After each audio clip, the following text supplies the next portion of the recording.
Un seul objectif nous animera ce soir tout au long de ce temps d'antenne, celui de vous offrir les clés nécessaires pour vous aider à mieux comprendre l'actualité d'ici et d'ailleurs. Bonsoir à toutes et à tous et bienvenue à ce rendez-vous de la revue de presse grand format. Au sommaire de cette émission, nouveau rebondissement dans l'affaire Koumansi Campement, le procureur de la République, affirme qu'aucune décision n'autorisait la démolition des constructions. Le principal mis en cause, activement recherché, faut-il y voir un problème de gouvernance? 10 partis politiques conduits par la présidente du MGC, Mouvement Génération Capable, Simone Gbagbo, proposent la mise en place d'un haut conseil électoral en remplacement de la commission électorale indépendante. Est-ce la solution aux crises électorales en Côte d'Ivoire? Et puis, Mondial 2026, les éléphants de Côte d'Ivoire entre en lice le dimanche 14 juin 2026 face à l'Équateur. Pour décrypter et analyser tous ces sujets, je reçois sur ce plateau pour vous Traoré Sidney Sidiki. Bonsoir. Allez, bonsoir Khalil. Bienvenue sur notre plateau. Vous êtes analyste politique. L'autre invité sur ce plateau pour cette émission, c'est bien sûr Beta Michel. Bonsoir. Bonsoir Khalil. Bienvenue. Merci d'être sur notre plateau. Vous êtes journaliste, directeur fondateur du journal Le Bélier. Messieurs, nous allons après aborder le premier sujet de cette émission. Le 3 juin 2026, plusieurs habitations du quartier Campement dans la commune de Koumassi ont été démolies par le nommé Broujac qui affirmait agir sur la base d'une décision de justice. Mais dans un communiqué rendu public le 10 juin 2026 par le procureur de la République près le tribunal de première instance d'Abidjan, Koné Brahma a précisé que cette décision judiciaire n'autorisait aucune démolition de construction. Il a également indiqué que la procédure engagée par Broujac, qui avait d'ailleurs été rejetée, ne concernait que 5 habitations. Face à ces révélations, le parquet a annoncé l'ouverture d'une enquête. Beta Michel, au regard des faits et des derniers développements, peut-on parler d'un problème de gouvernance dans cette affaire? Moi, lorsque j'ai écouté les différentes parties s'exprimer sur le sujet, je me suis posé une question simple. Parce que pour avoir travaillé dans le domaine de la construction et avoir été envoyé pour les démolitions, je comprends que la démolir des biens d'autrui nécessite plusieurs procédures. C'est vrai que le procureur peut te donner une autorisation, mais il te faut avant tout avoir l'autorisation aussi du directeur général de la décentralisation. Il doit vous donner un document, le directeur général de la décentralisation. En plus de cela, vous devez avoir une autorisation de la mairie concernée. Voyez-vous? Donc, quand on parle de cette question, je me demande, mais alors, qu'est-ce qui s'est passé en Côte d'Ivoire? Mais qu'est-ce qui se passe? Les choses ont dû changer en temps ou bien c'est moi, je ne suis plus au fait des choses. Avant que vous n'ayez la force publique pour aller même démolir. Ouais, toutes les différentes entités administratives auxquelles vous devez avoir affaire avant de prendre la force publique par les démons. Donc, si la force publique n'a pas vu ces différents documents-là, quand le procureur vous a remis le document, quand vous êtes allé à la direction générale de la décentralisation, le directeur général de la décentralisation vous a remis son cachet, vous partez maintenant, la mairie concernée vous remet aussi une autorisation. Après toutes ces démarches-là, que vous pouvez requérir la force publique pour aller démolir. Donc, cette force publique-là doit avoir à sa possession ces différents documents-là pour se mettre à votre disposition. Donc, quand le procureur même parle, j'ai l'impression que le procureur, lui-même, peut-être qu'il fait exprès. Parce que s'il doit interpeller des personnes, les premières personnes à être interpellées, c'est toutes ces administrations. Est-ce que vous avez remis au nommé Brou à lui ces différents documents que vous devez lui remettre? La mairie de Koumassi dit ne même pas être informée. Ça, c'est pas possible. Dans une démolition, c'est pas possible. la mairie concernée doit vous donner une autorisation. La mairie a fait sortir un communiqué pour dire que M. Brault était en train de mener une opération qui a été autorisée par une décision de justice. C'est ce que le communiqué de la mairie a indiqué. Donc, je vais dire quoi? Ce que je veux dire. Je veux dire que quand toi tu reçois une décision de justice, tu dois t'assurer qu'elle remplit toutes les conditions. Tu ne dois pas, dès que tu as vu la décision de justice, tu agis. Non! Parce que toi, tu as une administration aussi. Donc, est-ce que la décision de justice seule à elle seule ne suffit pas pour démolir? C'est pour ce que j'ai expliqué. Parce que la décision de justice s'accompagne de différentes autorisations. C'est après toutes ces autorisations que vous allez démolir. Donc, est-ce que toutes ces autorisations-là ont été obtenues suite à la décision de justice? Si oui, le procureur a tout loisir d'interpeller ces personnes-là déjà. Celles qui ont donné l'autorisation à la suite du procureur. Voilà. Et puis les policiers. Pour vous, il y a un problème de gouvernance, on peut le dire? Il y a un grave problème. Il y a un grave problème même de lucidité. Parce que j'ai l'impression que c'est à quoi qu'on fait les choses. Et on pense que, vraiment, je ne sais pas, si on prend, bon, comment dire, souvent, je ne vais pas utiliser cette expression un peu plus triviale là pour dire, on prend les humains pour bêtes. D'accord. Mais on ne les prend pas pour bêtes, ils sont assez intelligents. Mais il faut vraiment mettre du sérieux et de la rigueur dans l'action administrative. D'accord. Parce que c'est ce qui a manqué ici, au point qu'on a l'impression que les choses se sont faites et tout le monde est surpris. L'action administrative est tellement bien coordonnée en matière de démolition parce que j'ai vécu l'expérience et j'ai été dans ce domaine-là de 2013 jusqu'à 2016. Donc j'ai eu des opérations de démolition, je ne vais pas les citer pour ne pas rappeler les vieux souvenirs. On a fait des opérations de démolition, même à Cocody ici. D'accord, c'est bien compris. J'ai géré la communication. Donc, je devais m'assurer d'avoir tous ces documents au cas où les journalistes m'interrogeaient, avoir les documents pour leur donner en termes de procédure. Okay. Donc, voyez-vous, c'est un sachant qui parle et je sais que si ces procédures ont été respectées, les personnes interpellées sont là, il faut que le procureur les interpelle. Alors, Sidney, comment est-ce qu'on peut expliquer qu'une opération de démolition d'une telle ampleur ait pu être menée sur la base d'une décision judiciaire dont la portée semble aujourd'hui contestée? Vous savez, si on vit un drame social, un drame existentiel, et il ne faudrait pas en rajouter. Moi, je crois dans des commentaires maximalistes, des commentaires d'accusation d'autres acteurs. Je crois qu'il faut regarder ce qui est en train de se passer comme une affaire privée donc qui oppose M. Broujac aux personnes qui ont vu justement leur concession être démolie. Alors, vous êtes en train de voir en fait une situation, mais je pense que vous ne comprenez pas tout à fait ce qui se passe. Dites-nous ce qui se passe, selon votre regard. La mairie et le district, la mairie de Koumassi et le district ont été très clairs. Ils ne sont nullement concernés par ce qui est en train d'arriver en fait à Koumassi au campement. Et la personne justement qui est responsable de tout cela, c'est M. Ali Broujac. Alors, la question que nous devons nous poser, c'est de savoir mais comment ça se fait que cet individu-là ait pu justement réunir justement tous ces éléments pour pouvoir passer à l'action comme il a fait. Mais parce qu'il a fait du faux. Il a fait du faux. Il a fraudé un certain nombre de documents juridiques administratifs pour y arriver.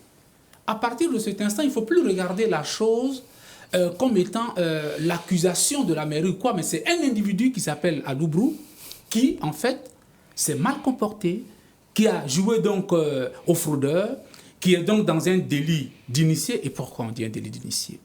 Ce monsieur-là, il était le 3e adjoint au maire PDCI de l'époque. Il faut le préciser.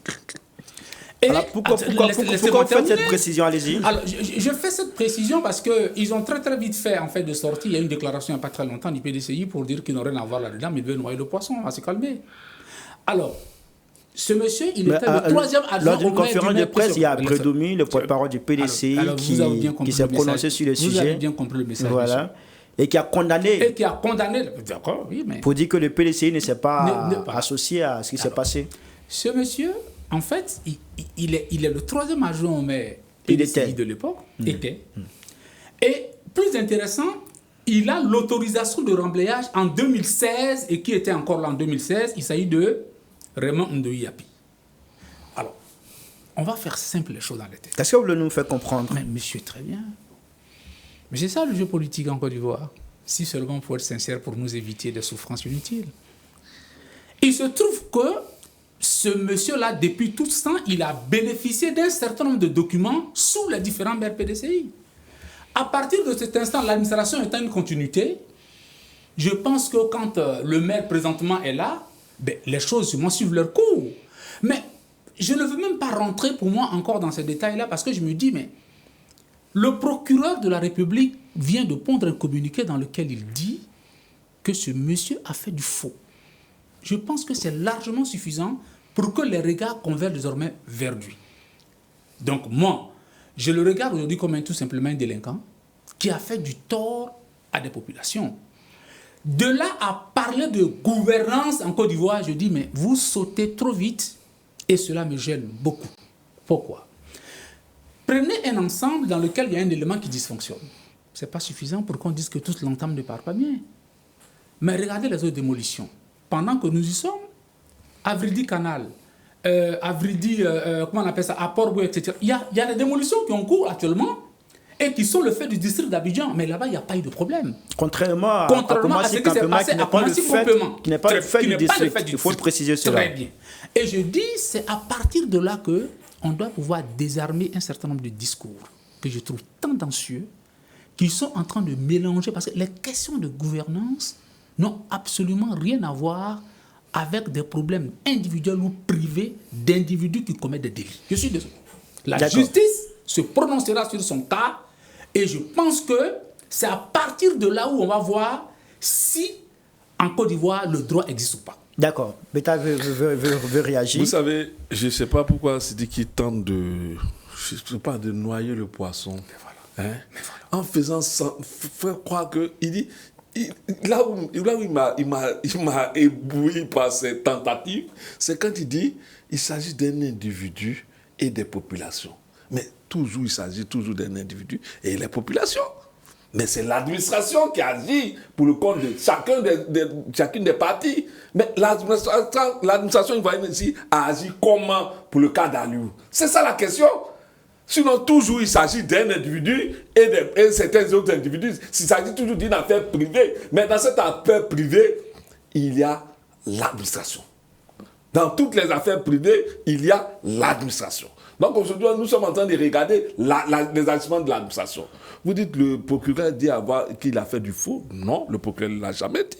Le procureur a simplement dit que le document qu'il a obtenu ne lui permettait de détruire ne serait-ce que 5 bâtiments. C'est ce que et ça a été rejeté. Ça a été rejeté et donc il ne devrait même pas casser. On va préciser les choses. Voilà. Le procureur dans son communiqué dit que à lui avait fait une demande qui ne concernait que 5 habitations, mais cette requête a été d'ailleurs rejetée par le procureur. Merci. Oui, mais jusqu'ici, il ne nous dit pas qu'Alu a fait du faux. En clair, M. Broujac n'avait aucunement le droit de faire des démolitions selon le communiqué du procureur. Le dit ainsi, tous ceux qui doivent attraper sont là. C'est la police, c'est le directeur de l'administration du territoire qui doit entendre et le maire. Parce que ça, c'est encore plus grave. Parce qu'avant d'arriver chez Aliou, c'est un individu. Tu ne te sais, l'administration te donne la force que quand tu as les documents afférents. Oui. Aliou n'est pas venu lui seul avec des marteaux détruire les biens des gens. Il est venu à la force publique. Donc quand tu viens à la force publique n'agit que sous le fond de l'administration. C'est ce qu'on veut faire comprendre à ce monsieur Sidney, qui veut noyer le poisson en faisant des amalgames, je peux même désagréable, en disant il était maire PDCI. On parle d'une administration qui est une continuité. Oui. Si le PDCI, tu estimes que le PDCI à un moment donné, a eu des agissements qui sont contraires, les autorisations, c'est le PDCI qui lui a donné. Il faut que l'administration aussi fasse son travail. Parce que là, quand Aliou va détruire, c'est l'administration qui lui donne l'autorisation, c'est pas le PDCI. C'est ça aussi, il faut que tu te mettes dans ta tête. C'est-à-dire, aujourd'hui, quand Aliou est parti agir, il a agi avec le directeur de l'administration du territoire qui donne une autorisation pour détruire, avec à la mairie qui donne une autorisation, et avec les forces de l'ordre. Alou n'a pas agi seul. On n'a pas vu l'autorisation de la mairie dont vous parlez. Hein. Mais tu sais, ça va de soi. La mairie a juste fait un communiqué pour dire que cette opération ne vient pas d'elle. Mais ça ne peut pas venir d'elle. Je ne sais pas si vous comprenez. Mais quand vous parlez d'autorisation, c'est quand même quelque chose de matériel qu'on devait voir, mais on n'a pas vu. Il ne faut pas aller sur... Pour toute démolition, tu en as besoin. Pour toute démolition dans une commune, tu en as besoin. Oui, mais on ne l'a pas vu. On ne l'a pas vu. C'est important de préciser cela. Si la mairie qui est informée... On ne va pas accuser sans preuve. Non, ce n'est pas une question de preuve. On ne va pas accuser sans preuve, monsieur, s'il vous plaît. Mais c'est que vous dites même, j'en viens. Parce que vous me donnez encore des arguments. Si la mairie n'a pas donné d'autorisation à Alou et qu'elle est informée qu'Alou est en train de détruire, elle allait l'arrêter. Elle ne peut pas le laisser détruire. Non. Donc, si tu comprends qu'il ne s'agit pas d'une affaire entre Alou et les populations, il s'agit d'une affaire administrative de laquelle Alou s'est emparé pour faire un acte, poser un acte administratif. D'accord. Donc, il faut que ce soit clair dans l'esprit de Monsieur Beta. Si Alou n'a pas eu ces documents, il ne peut pas requérir la force publique. Alou n'a pas pris un marteau pour venir casser. Non, il est venu à la force publique. D'accord. Voilà, il faut l'entendre ainsi. Non, monsieur Beta, je vous ai dit, nous, on a une autre façon de fonctionner dans le genre de débat. On regarde les choses un peu plus sereinement. Est-ce que vous êtes d'accord avec moi qu'il y a des individus qui arrivent à tromper l'administration? Est-ce que vous pouvez être d'accord avec ça au moins? Mais comment on peut expliquer ça? Un individu qui arrive à tromper l'administration, c'est quand même grave, n'est-ce pas? Non, ce n'est pas grave du tout, monsieur. C'est parce que vous ne savez pas ce qu'on appelle la fraude. L'administration doit avouer qu'elle s'est laissée tromper. C'est ça aussi. Qu'elle s'est laissée tromper, s'il vous plaît. Elle s'est laissée tromper. Est-ce qu'on doit comprendre qu'on n'est pas en sécurité alors? Non, pas du tout, justement. Mais ce genre de cas, c'est légion en Côte d'Ivoire? Pas du tout. Pas du tout, je suis désolé. On a eu un cas, peut-être c'est sur 1000. S'il vous plaît. Il arrive que des individus. Mais les conséquences sont dramatiques, oui, je veux dire. Bien sûr, les conséquences sont dramatiques. Et voilà pourquoi je dis donc la mairie reconnaît qu'elle a été trompée. Il ne faut pas en rajouter à ce parce drame. Parce que personne ne dit qu'il a été trompé. D'autres acteurs, s'il vous plaît. C'est pas d'autres acteurs, c'est les acteurs. S'il vous plaît, on va laisser écouter. Laissez-moi terminer, M. Beta. Je ne brouille aucune piste, M. Beta. Allez-y. Je suis en train de vous faire comprendre que M.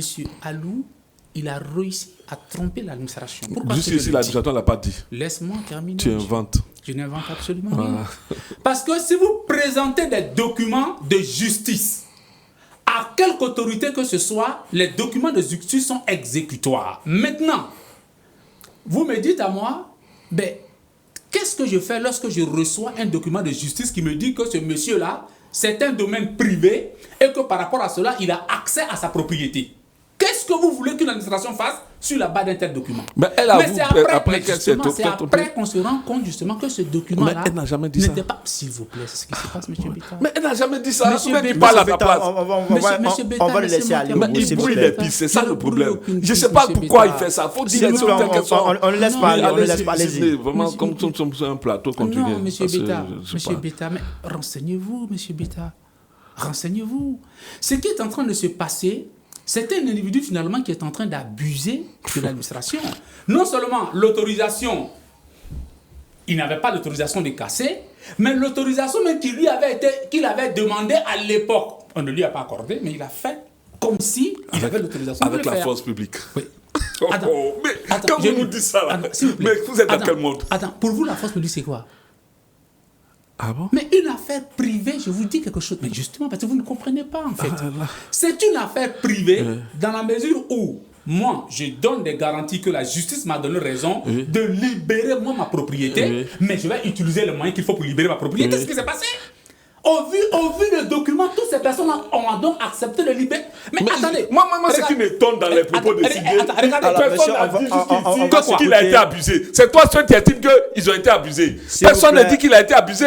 Mais vous accusez qui, vous? Vous accusez l'administration, non? Mais l'administration a fait son travail. L'administration t'a dit qu'elle n'a rien à voir avec... Laquelle administration? La mairie et le district. On dit qu'ils n'ont rien à voir avec justement ce si absolument. Ils ne peuvent pas ne pas rien avoir, de rien avoir. C'est ce qu'ils ont dit dans un communiqué officiel. Ils ne peuvent pas. Mais pourquoi? Parce que c'est pas possible. Alors, monsieur, on le sait, le procureur a ouvert une enquête. Est-ce que ça suffit pour rassurer les populations concernées par cette démolition? Cette enquête-là, déjà même, moi j'estime que le procureur même, écoutez, c'est à quoi que lui-même, la procédure qui existe là, qu'il la dévoile d'abord. Quelles sont les procédures pour démolir?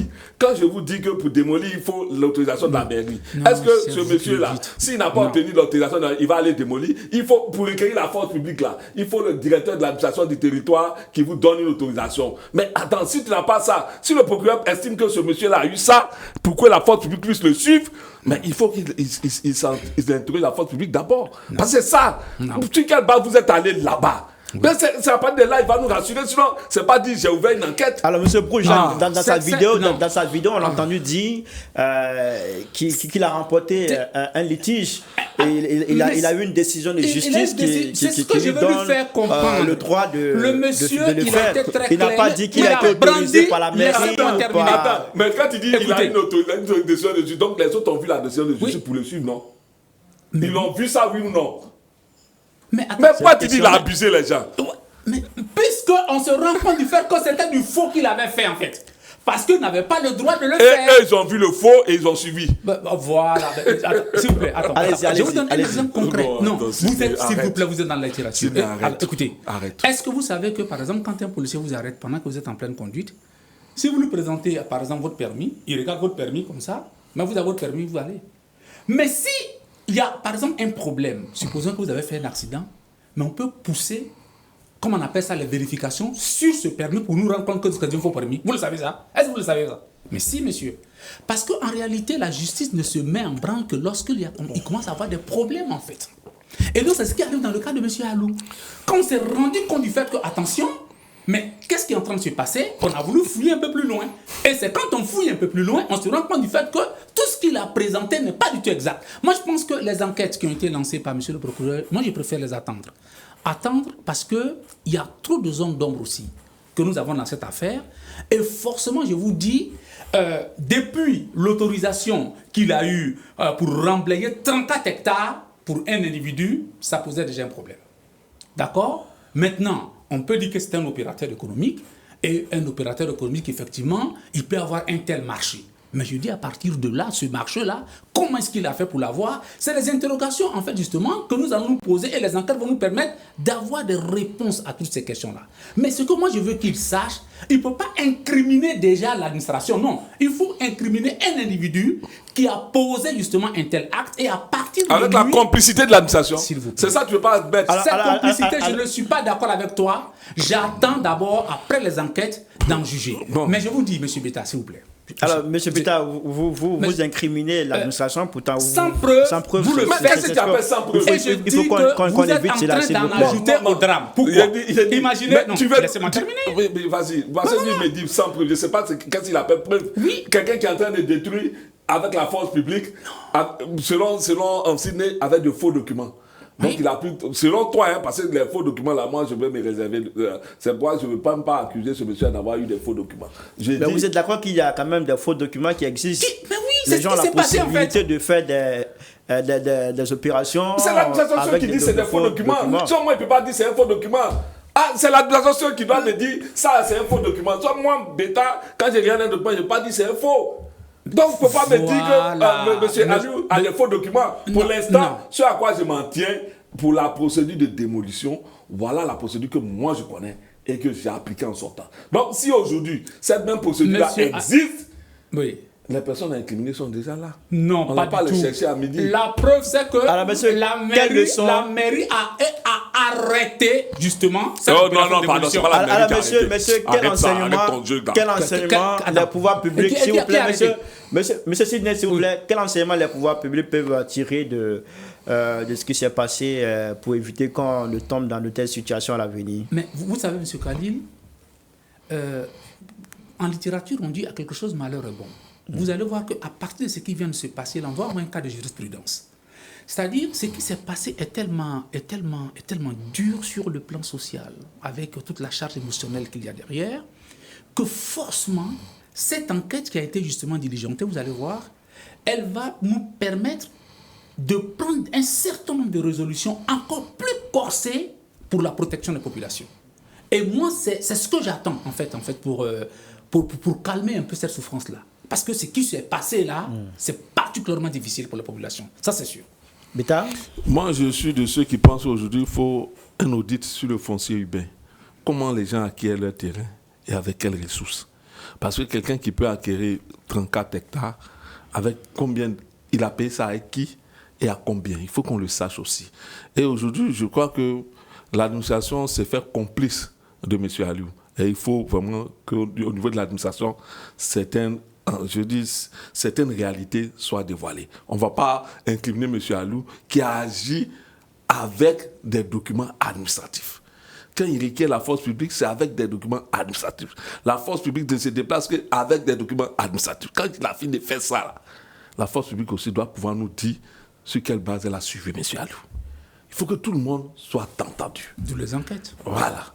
D'accord. De toute façon, une enquête avant les accusations. Mais toi, si tu as accusé M. Aliou d'être un faux type, d'avoir fait du faux, sur quelle base tu as vu c'est faux? Alors, monsieur, on va marquer une pause puisqu'on a bouclé avec ce premier sujet. On va se retrouver juste après dans quelques minutes pour la suite de cette émission, la revue de presse à grand format. Et quand on va revenir, on va parler d'élections. Des partis politiques ont proposé la mise en place d'un haut conseil électoral. On verra si c'est la solution effective aux crises électorales en Côte d'Ivoire.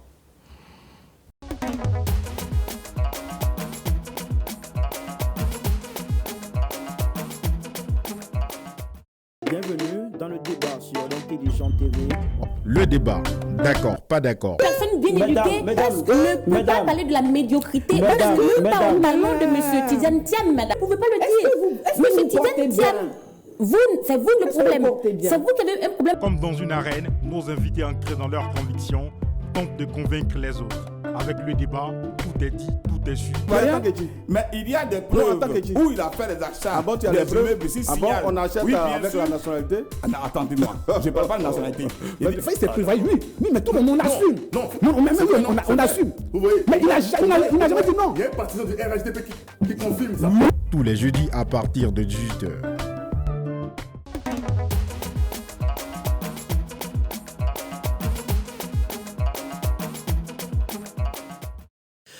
Nous sommes de retour sur les antennes de l'Intelligent TV. Si vous nous rejoignez, vous suivez la revue de presse grand format. C'est votre rendez-vous hebdomadaire de décryptage et d'analyse de l'actualité sur l'Intelligent TV. Nous sommes toujours en compagnie de nos invités Traoré Sidney Sidiki et Michel Beta pour décortiquer l'actualité de la semaine du lundi 8 au vendredi 12 juin 2026. À présent, nous parlons d'élections en Côte d'Ivoire. Un mois après la dissolution de la Commission électorale indépendante, la CEI, une dizaine de partis politiques conduits par Simone Eyive Gbagbo, présidente du MGC, Mouvement des générations capables, ont proposé la création d'un haut conseil électoral. Cette proposition a été rendue publique le lundi 8 juin 2026 lors d'une conférence de presse. Selon ses promoteurs, cette nouvelle institution sera composée de 11 membres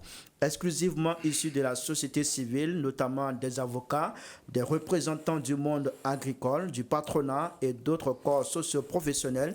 Le projet prévoit l'exclusion totale des partis politiques afin de garantir l'indépendance et l'impartialité de l'organe. Les membres seraient désignés à l'issue d'un appel à candidature, puis validés par l'Assemblée nationale. Ils exerceraient un mandat à vie et auraient notamment pour mission l'organisation des élections ainsi que la révision annuelle de la liste électorale. Sidney, est-ce que c'est la solution aux crises électorales en Côte d'Ivoire, le Haut Conseil électoral? Ben bon, heureusement que nous sommes dans une proposition de la part justement d'un parti de l'opposition qui s'est fait accompagner, je pense, de 10 autres partis. Ils ont souvent ce grand nombre-là, alors qu'en réalité, ce n'est pas toujours vérifié.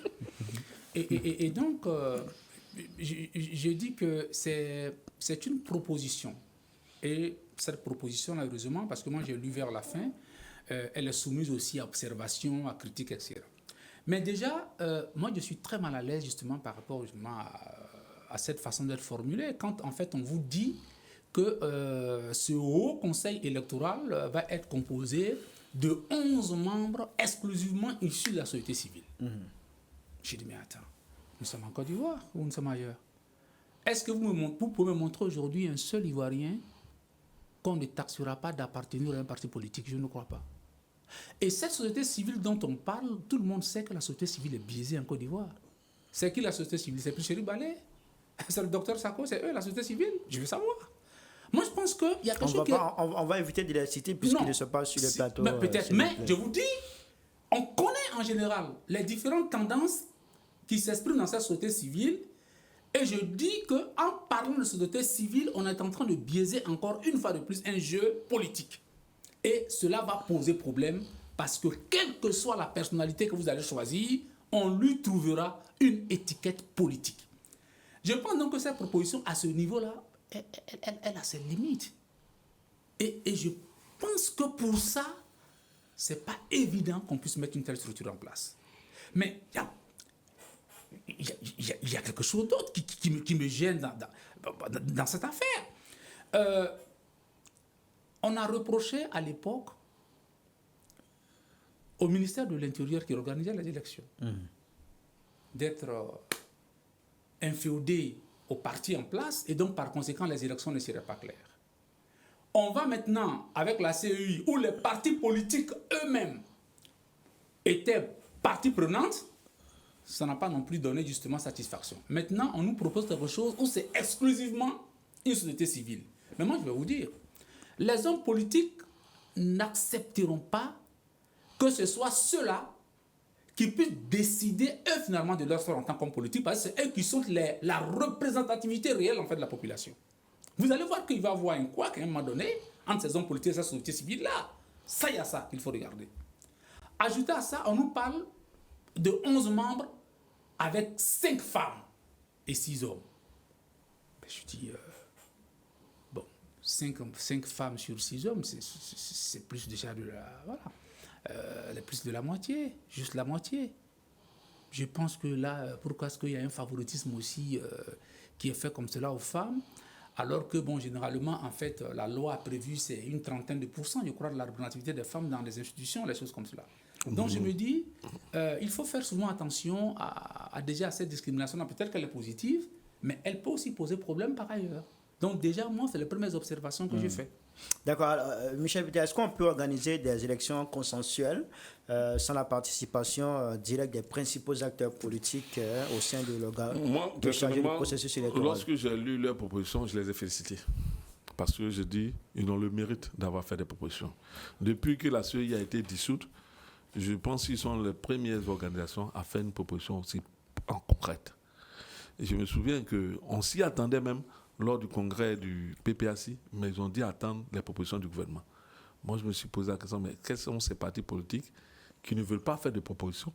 Parce que quand les propositions du gouvernement viennent, c'est pas là que tu vas les botter en touche ou bien les corriger. Tu as tes propositions, le gouvernement a ses propositions et vous... mais chacun aussi a son timing. Non, je dis qu'il a dit attendre. Je me souviens du discours de Boabo, il a dit attendre les propositions du gouvernement sur la prochaine...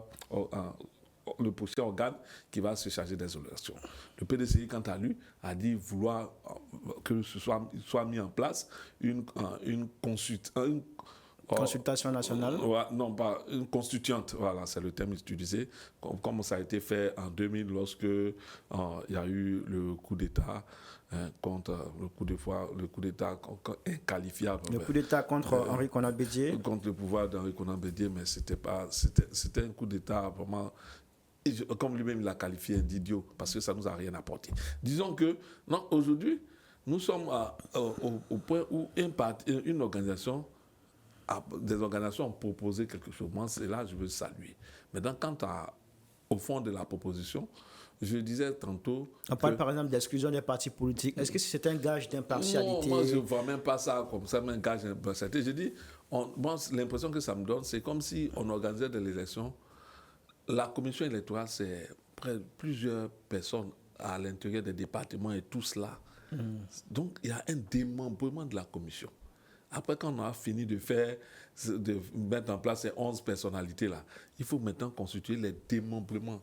Et là, je crois que la formule trouvée là, si c'est par elle, on doit choisir encore les démembrements, l'audition télévisée, tout ça. Vous imaginez combien de temps ça va nous prendre, combien de travail ça va nous nécessiter? Enfin, je pense que c'est pas judicieux. Pour ma part, aujourd'hui, on en est arrivé au point où il faut arriver à un acte à se faire confiance. il faut arriver à nous faire confiance parce qu'on ne peut plus continuer dans les schémas qui, jusqu'ici, nous montrent que les schémas ont des limites. Quel que soit le schéma qui est proposé, il a des limites. Et moi, je suis de ceux qui pensent aujourd'hui qu'il faut arriver à l'administration parce que l'administration, c'est toutes les colorations. Je ne crois pas que l'administration ivoirienne, qui a plus de 60 ans, depuis les indépendances, comprend seulement une seule coloration. C'est toutes les colorations qui sont au sein de notre administration. Et aujourd'hui, on a vu qu'il n'y a pas d'homme, neutre. Donc, on va toujours arriver à des contestations, quel que soit celui qu'on aura. Donc, il faut répartir à notre administration en espérant que le ministère de l'Intérieur puisse jouer pleinement sa partition lorsqu'il s'agit, quitte à elle de s'encadrer des spécialistes dans le domaine des élections, parce que souvent, quand on dit le préfet organise, il n'a pas cette spécialité-là, il n'a pas cette connaissance assez pertinente des questions électorales, mais on peut s'encadrer, on peut, après des formations, vraiment leur donner les outils pour faire cela. Parce que le préfet, il est déjà administrateur civil. Ce n'est pas un pouvoir qu'il a mis administrateur civil, pas un pouvoir peut le reléguer, mais donc vous êtes pour l'organisation des élections par les préfets? Non, il faut qu'on revienne à l'administration. Parce que à l'administration, c'est le ministère de l'Intérieur. C'est tout. Non, quand on dit l'administration, il ne faudrait pas limiter son ministère de l'administration. Au ministère de l'Intérieur, il y a la sécurité, il y a tous les domaines qui agissent dans l'administration. Mais vous parlez des préfets, les préfets sont sous la tutelle. Oui, mais ce n'est pas les seuls qui vont organiser. Non, on ne dit pas ça comme ça. Bref, pour dire que, en fait, moi, je suis arrivé aujourd'hui à une conclusion qu'il faut laisser ces schémas qu'on veut expérimenter là. Les schémas nous ont montré leurs limites. Il faut arriver à faire confiance à notre administration et travailler avec elle. Bon. Après, il dit deux éléments qui m'intéressent là déjà. Il dit qu'à un moment donné, il faut qu'on se fasse confiance. C'est-à-dire, c'est une question de bonne foi. Et je pense que la classe politique en Côte d'Ivoire, malheureusement, la mauvaise foi est très caractéristique. Parce que quand on rejette tout d'un bloc, à un moment donné, on ne sait pas trop où on va. Sinon, c'était le ministère de l'Intérieur auparavant qui organisait les élections. Les partis justement politiques, notamment ceux de l'opposition, ont estimé que le ministère de l'Intérieur est favorable en fait au parti présidentiel, au parti au pouvoir. Et donc, ce sont encore ces mêmes partis, dans un consensus, les partis de l'opposition vont trouver seulement la CEI. Aujourd'hui, on est en train d'aller encore vers un autre modèle. Où je suis d'accord avec lui, effectivement. On va revenir à nos fondamentaux. Et c'est ça la réalité. Nos fondamentaux, c'est que c'est le ministère de l'Intérieur qui organisait à l'époque des élections. Et on va retourner au ministère de l'Intérieur. Et moi, je suis favorable à cela. Et puis, ensemble, nous allons voir comment est-ce que ce ministère va mettre en œuvre toute la logistique, etc., pour que ces élections soient organisées. Mais à la condition, il faut qu'on y croie. La condition, il faut qu'on aille à des élections de bonne foi. Sinon, autrement, on va aller de contestation en contestation. Alors, regardez, dans sa mouture là, de proposition, on dit 11 membres issus exclusivement de l'Assemblée, validés par l'Assemblée nationale. L'Assemblée nationale qui est actuellement dominée par le RHDP. Le RHDP, ça dit quoi? L'Assemblée nationale, merci. Si on choisit... Les opposants ne sont pas majoritairement représentés aujourd'hui. Il n'y a que le PDCI. Le PDCI n'y est pas allé. Le FPI n'a pratiquement aucun député, etc. Donc, on est dans un chemin encore où le RHDP ayant une majorité écrasante, mais le RHDP... On peut retomber avec un haut conseil électoral composé de membres du RHDP. Mais il va encore dicter sa loi. Et c'est normal puisque le RHDP a la plus forte représentativité au niveau du Parlement. C'est eux qui sont les plus forts aujourd'hui sur le terrain. Et là, l'opposition ne va pas non plus l'accepter. Parce qu'ils vont estimer que ça prépare déjà une injustice par rapport aux élections à venir. Et là, je suis entièrement d'accord avec lui. La mauvaise foi, il faut qu'on apprenne à l'abandonner. On va revenir à nos fondamentaux, faire confiance à un moment donné au ministère de l'Intérieur, et puis nous apprécierons la suite. Alors, si on revient à nos fondamentaux, comme vous le dites, c'est-à-dire si on revient au ministère de l'Intérieur pour organiser les élections, ça veut dire qu'on se serait trompé à un moment en créant la CEI. On ne sait pas, on a essayé quelque chose. Mais non, vous savez, les peuples ont des marches. Ouais, c'est juste, et en fonction de ces marches, ils tirent les leçons qu'il faut. Moi, souvent, quand on parle de nos expériences, moi, je prends ces expériences-là comme les limites de nos réflexions aussi. Parce qu'en son temps, on a cru que la CEI serait une panacée. Nous tous, nous y avons cru. Et aujourd'hui, on voit les limites de ces CEI-là. Hier, il a fallu pour que la CEI soit satisfaisante pour l'opposition, que le président Laurent Gbagbo accepte que l'opposition soit dominante au sein de cette CEI, avec les partis, les mouvements rebelles et tout cela. les partis politiques. Donc, hier, ils ont fait confiance à toute cette organisation-là parce qu'ils étaient majoritaires et ils avaient plusieurs membres de leurs membres qui étaient le porte-parole et tout cela. Donc aujourd'hui, même celui qui était le président de la CEI, c'était issu du PDCI, qui était dans l'opposition. Donc je dis que quand on a vécu tout cela, on voit que finalement, on ne peut plus continuer à vouloir essayer des schémas qui montrent toujours les limites. C'est-à-dire aujourd'hui, faisons confiance à notre administration, parce que visiblement, c'est elle qui porte toutes les sensibilités. Parce que quand on parle d'un concours de l'administration, on n'est pas étiqueté d'un parti politique, mais la responsabilité sera encore plus grande. C'est pourquoi il faut corriger la moralité au sein de cette administration-là. Parce que l'administration, moi je dis, souvent je me pose une question, c'est vrai, je dis sur quelle base on a mis notre administration en place? Sur quelle base? Dans certains pays, par exemple, je prends l'exemple des États-Unis, on dit que ce poste-là ne soit pas avantageux pour que personne ne veuille y être. Parce qu'ils ont misé tout sur le privé. Nous, je me demande sur quelle base on a mis en place notre administration. Il faut prépenser l'administration dans sa mise en œuvre elle-même. On dit on veut les meilleurs dans les concours. Je prends l'exemple des concours d'ELENA. On dit on veut les meilleurs. Mais le meilleur, il commence depuis la 6e. Il commence depuis le CP1. Si on regarde son parcours, et à partir de son parcours-là, on le prend pour passer un test, mais il ne sera redevable qu'à son parcours. Et c'est ça aussi. Parce qu'on ne peut pas le prendre à partir du diplôme, de la maîtrise pour dire qu'il est meilleur. Non, le meilleur, quand il quitte depuis le CP1 jusqu'à ce qu'il arrive à l'université, on a tout son parcours, on sait que celui-là, il est meilleur, il a obtenu des meilleures notes à l'école. Et celui-là, quand il rentre dans l'administration, il sait qu'il ne doit qu'à son mérite. Et il ne sera pas redevable à quelqu'un d'autre que son travail. Bref, je vais dire que finalement, il faut qu'on repense aussi notre administration pour qu'on sache que dans l'administration ne sont que ceux qui vraiment ne doivent rien à personne qu'à leur travail. Bon, alors, monsieur, rapidement sur ça, M. Kalé. Alors, il faut dire, M. Beta, moi j'ai été enseignant, ce que vous dites là est incorrect.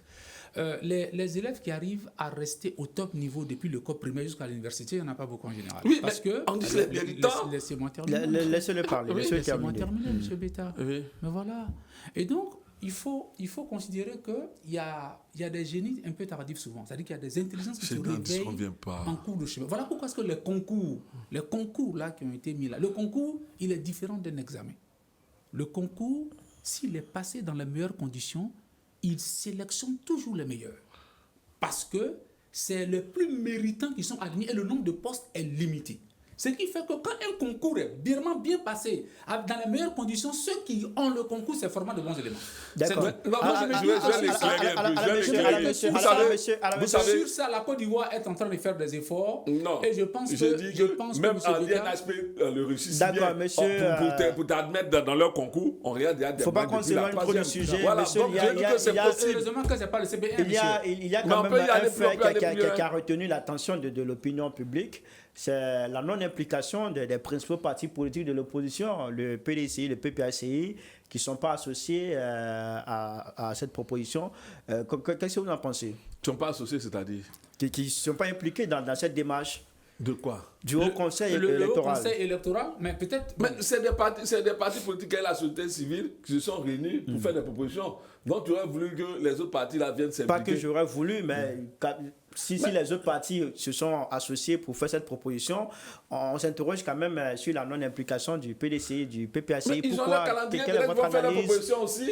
Ils vont faire la proposition à un moment donné. Moi, je pense qu'en fait, il s'agit le PDC a parlé déjà de constituante. Peut-être qu'avant que la constituante ne soit mise sur pied, elle va faire sa proposition. Le parti de Laurent Gbagbo, le PPAC, lui, lors de son congrès, a dit attendre les propositions du pouvoir. Pour se prononcer. Donc je crois que chacun est dans sa dynamique. Maintenant, pourquoi ils n'ont pas été avec le MGC et les autres pour formuler cette proposition? Je crois que est-ce que ça ne compromet pas déjà les chances de parvenir à un consensus national sur la réforme du système électoral? Le consensus viendra des débats. Donc je pense que c'est d'ouvrir les débats pour que vraiment chacun vienne avec ses propositions et qu'on trouve un consensus. Sinon, le consensus ne viendra pas d'une seule proposition. Non, justement, tu vois très loin. Parce qu'à la réalité, vous allez voir qu'encore sur ça, et c'est ce que j'annonce très souvent, ils ne vont pas s'entendre encore. Ils ne vont pas s'entendre. Ni le PDCI, ni le PPACI ne vont s'entendre avec le MJC, son collectif de 10 partis politiques, comme on le dit. Et vous allez voir qu'ils seront dans des propositions tellement contraires que finalement, à un moment donné, mais c'est encore une fois le pouvoir en place, le gouvernement qui va décider de faire. Vous me le dites, là, on appréciera.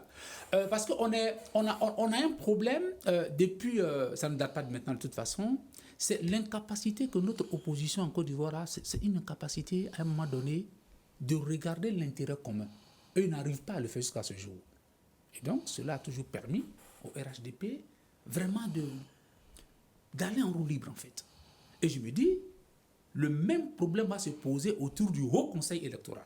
D'accord, c'est bien noté, messieurs. On va parler dans un instant de sport, notamment de football, avec la Coupe du Monde qui se tient en ce moment dans 3 pays, les États-Unis d'Amérique, le Mexique et puis le Canada. Ça sera juste après cette deuxième pause dans cette émission. À tout à l'heure.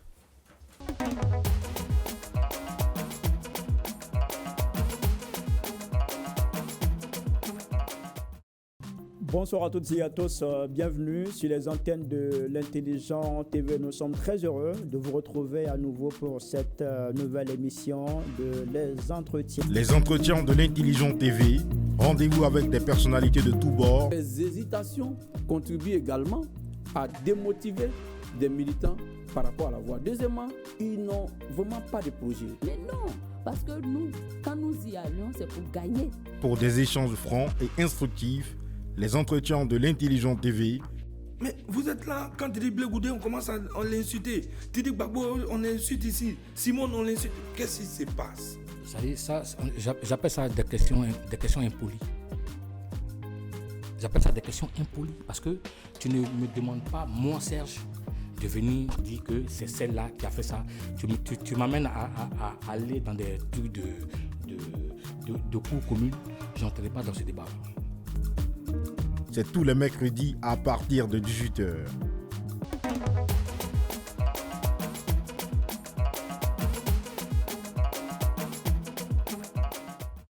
On prend à présent le dernier virage de cette émission, la revue de presse grand format. On parle de football, notamment de la Coupe du Monde qui se joue actuellement aux États-Unis, au Mexique et puis au Canada. Les éléphants de Côte d'Ivoire participent à cette compétition. Le poulain de Faye Emers entre en compétition le dimanche 14 juin 2026. Ça sera face à l'Équateur sous le coup de 23h depuis le stade de Philadelphie où séjourne en ce moment notre envoyé spécial Ange Kwadjo qui se donnera tous les moyens pour pouvoir nous envoyer des images inédites relativement à ce match des éléphants de Côte d'Ivoire face à l'Équateur. Messieurs, comment vous voyez ce premier match à venir des éléphants de Côte d'Ivoire, Béta Michel? Oui, moi, personnellement, pour ne rien vous cacher, moi, je ne suis pas trop foot. Je ne suis pas trop foot, mais quand les éléphants sont engagés, bon, on essaie d'observer un peu. Foot.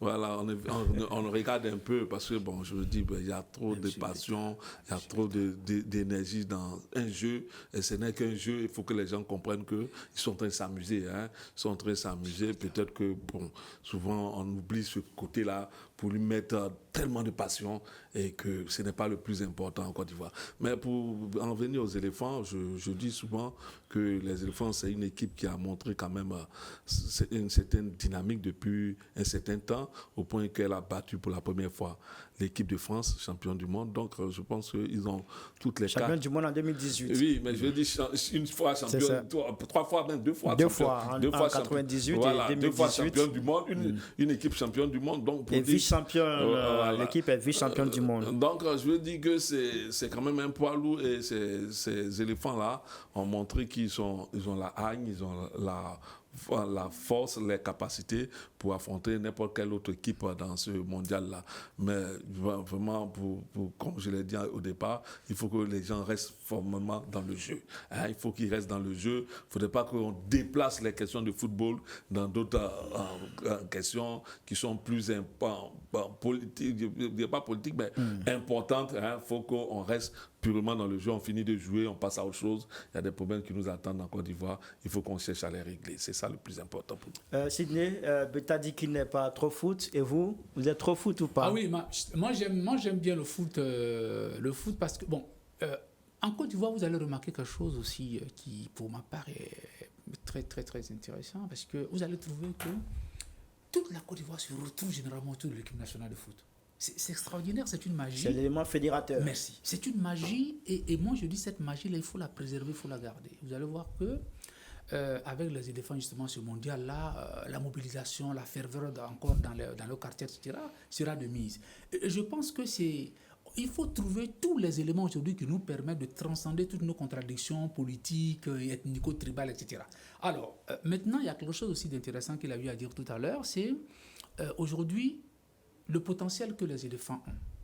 Je pense que si les éléphants jouent sans complexe, mais il n'y a pas de raison qu'ils n'aillent pas très loin, justement, dans cette compétition. D'abord, la plupart de nos éléments évoluent dans ces grands championnats européens. Ajouter à cela, lors des matchs amicaux, ils n'ont pas eu froid aux yeux, pour parler comme les littéraires devant les autres. Ils ont gagné les 3 matchs vraiment amicaux. Je me dis, mais il y a quelque chose que vous avez, mais c'est à vous justement de concrétiser cela. Et donc moi, je pars vraiment sur une note de grand espoir avec ces éléphants-là. Je me dis, ils ont ce qu'il faut pour aller loin dans cette compétition. Qu'est-ce qu'ils ont, selon vous? D'abord, il y a la compétence, je dirais les qualités, ils en ont aujourd'hui. Et le soutien, la ferveur de la population, ils l'ont, avec l'implication au plus haut niveau des hommes politiques, etc., pour eux. Je me dis, mais l'environnement est réuni pour que vous donniez le meilleur de vous-même. Alors, on s'est amusé comme ça à parler en fait de leur tenue vestimentaire. Oh là là, vous savez, ça frappait vraiment tout le monde. Et même aujourd'hui aux États-Unis, les gens en parlent parce que c'était joli à voir, etc. Donc, ça veut dire que quelque part, l'ambiance, l'atmosphère est favorable. Et ça veut dire donc que sur le plan psychologique, vous êtes suffisamment dopé pour aller loin dans la compétition. Voilà ce que je dis. Et cette compétition, elle a démarré depuis le jeudi 11 juin 2026 avec le match d'ouverture qui a vu le Mexique, l'un des pays hôtes, s'imposer face à l'Afrique du Sud sur le score de 2-0. Alors, Peter Michel, pronostic pour ce match Côte d'Ivoire-Équateur prévu ce dimanche à 23h. On souhaite que les éléphants gagnent. 3-0, c'est bon. 3-0. Mais bon, pour revenir au match Mexique-Afrique du Sud, bon, les difficultés même que l'Afrique du Sud a eu pour se déplacer avec certains qui n'ont pas eu leur visa, tout ça. Bon, tout cela créé autour d'une équipe, ça peut créer des situations qui peuvent les emmener à flancher devant une... Pareil aussi pour la Côte d'Ivoire, les éléphants seront privés des supporters venus de la Côte d'Ivoire pour problème de visa aussi. Ils vont devoir faire avec les Ivoiriens qui sont mais de vous l'autre avez côté suivi là-bas. l'accueil en fait que les Ivoiriens ont reçu là-bas. On a été très bien accueillis, je ne vous dis pas. En fait, je dis moi sur la question, il faut que les Ivoiriens comprennent, on a un pays qui a de l'aura. On dirait que les Ivoiriens ne s'en rendent pas compte. C'est un pays qui a de l'aura. Vous ne pouvez pas aller à l'extérieur du pays en tant qu'Ivoirien sans que quelque part vous ne dégagiez il y a quelque chose de mystérieux nous concernant. Donc je me dis, c'est la chose qu'on préserve en fait sur le plan spirituel. Donc je dis vivement aux gens, sortons de nos petites querelles, regardons l'intérêt en fait justement du pays et vous allez voir que nous irons encore plus loin. Votre pronostic pour ce match? Ah oui, on va aller battre 2-0. Est-ce que vous voyez la Côte d'Ivoire jusqu'à quel niveau? Parce que l'objectif, c'est quand même de sortir des poules. Ça n'a jamais été réalisé par les éléphants de Côte d'Ivoire en Coupe du Monde. La poule contient 3 équipes, Équateur, Allemagne et l'autre. Curaçao. Je pense que cela ne peut pas inquiéter les Ivoiriens. C'est quand même le football, hein, tout peut arriver. Mais il faut avoir un palmarès quand même. Le football, on y va avec un palmarès. Si tu n'en as pas, on ne va pas dire non, tu es fort. Hein? Si tu vas sans palmarès, on sait que tu n'es pas assez pertinent, tu n'es pas assez dominateur. Donc, moi, je me dis, bon, la Côte d'Ivoire peut sortir de cette poule-là sans problème. Hein? Visiblement, bon, je me dis, il n'y a pas d'équipe qui peut nous empêcher de sortir de la poule. Hein? On peut sortir de la poule, même si ce n'est pas première, mais à la deuxième place. Possible même d'arriver en quart de finale? On peut aller plus loin. Mais, en fait, il y a des équipes africaines. Le Sénégal a déjà connu justement ce succès-là. Le Maroc en est allé 2002. beaucoup plus loin. Comment on appelle ça? Ghana. À un moment donné, le Maroc est allé en demi-finale lors de la dernière édition. Le Ghana a connu aussi justement ce succès-là. Voilà. Donc on a déjà, en tant que pays africain, on a des pays africains qui ont atteint un certain niveau. Alors qu'aujourd'hui sur le continent, la Côte d'Ivoire est l'un des pays qui se classe encore mieux par rapport aux autres. Donc je me dis, tout le potentiel est là pour qu'on aille plus loin. Moi, je crois que l'un des gros problèmes que nous avons, il faut remarquer nos équipes africaines en général, c'est un manque de concentration jusqu'à la fin des matchs. Et ce phénomène, je n'arrive pas à me l'expliquer. Ils gagneront, mais tu vois, vers la fin, soit on égalise, soit on les gagne.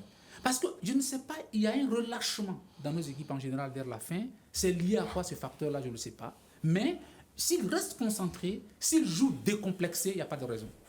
Merci beaucoup, messieurs. On va s'arrêter là pour cette émission. Beta Michel, Sidney, Sidiki, merci à tous les deux d'avoir répondu à notre invitation, d'être venus sur ce plateau pour nous aider à mieux comprendre l'actualité de cette semaine ici en Côte d'Ivoire. Merci infiniment. Merci à la régie qui a travaillé à la réalisation de cette émission. Merci aussi à Magique Agnon qui m'a habillé ce soir pour cette émission. Voilà, vous pouvez voir à l'écran le contact, sinon les contacts qui s'affichent. Magique Agnon, merci pour cette tenue, pour cette émission ce soir. Merci à toutes et à tous de nous avoir suivis. À très bientôt sur nos antennes.